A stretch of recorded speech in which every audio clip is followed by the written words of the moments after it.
Pour finir cette semaine, Ousmane Gawal Diallo, le ministre des Transports et porte-parole du gouvernement Bahouri, a confié au journal français appelé Le Monde que la candidature du président de la transition est une évidence.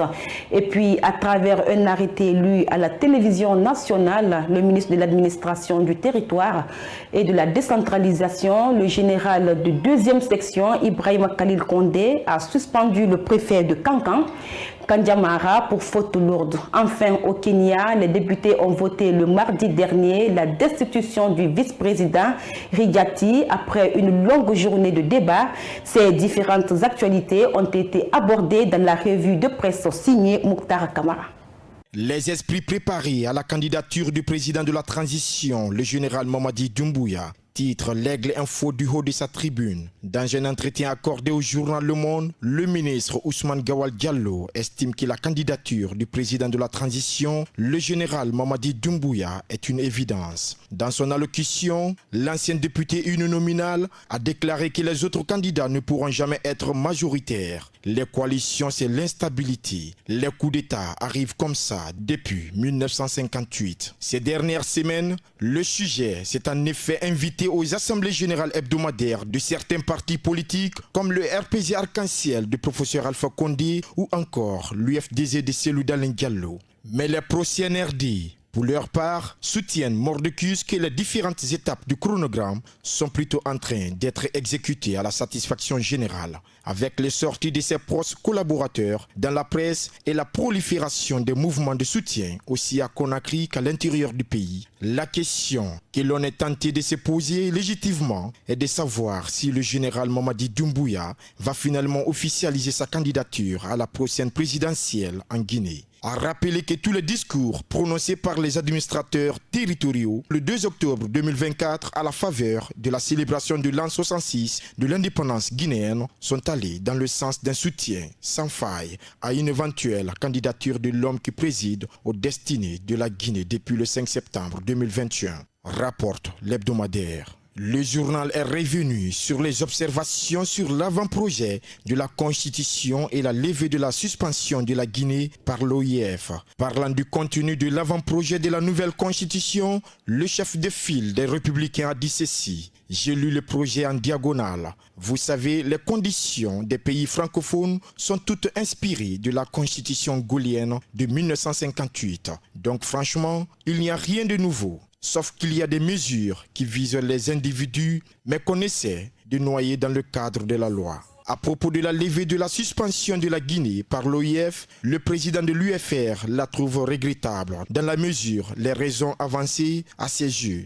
seraient légères. Soutient le journal. Parlant de la suspension du préfet de Kankan, l'Aigle Info s'est aussi intéressé à la réaction du coordinateur des forces sociales. À travers un arrêté, Kandiamara, le préfet de Kankan, a été suspendu par le ministre de l'administration du territoire et de la décentralisation pour faute lourde. Cet officier de police à la retraite avait tenu des propos menaçants, ce qui s'en prendrait aux effigies du chef de l'État. Et comme il fallait s'y attendre, cette suspension, que beaucoup appelaient de tous leurs vœux, a aussitôt fait réagir des acteurs sociopolitiques du pays. C'est le cas notamment du coordinateur du Forum des forces sociales de Guinée, Abdoul Sakou. Selon lui, le ministre de l'administration du territoire s'est vraiment montré à la hauteur de sa responsabilité en mettant non seulement le préfet au pas, mais en lui accordant sa présomption d'innocence qui consiste à ne pas le limoger tout de suite de ses fonctions. Le reste, il revient à la justice à son tour de se montrer digne,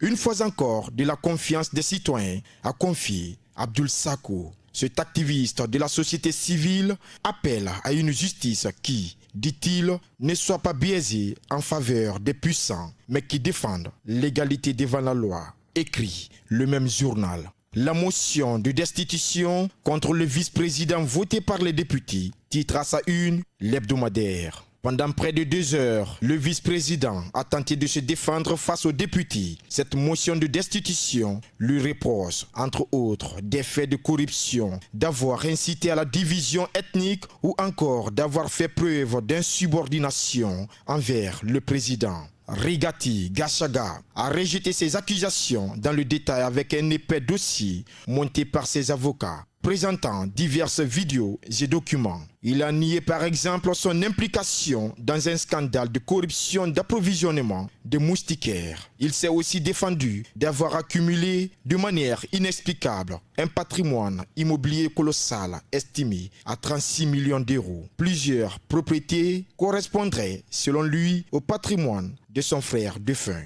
Mais ces explications n'ont pas réussi à convaincre les membres de l'Assemblée nationale présents qui se sont prononcés dans la foulée. 281 d'entre eux ont voté en faveur de sa destitution, bien au-delà des 233 voix nécessaires. Seuls 44 députés ont voté contre. La motion de destitution doit désormais être débattue puis votée au Sénat où 2 tiers des voix seront nécessaires pour qu'elle soit approuvée.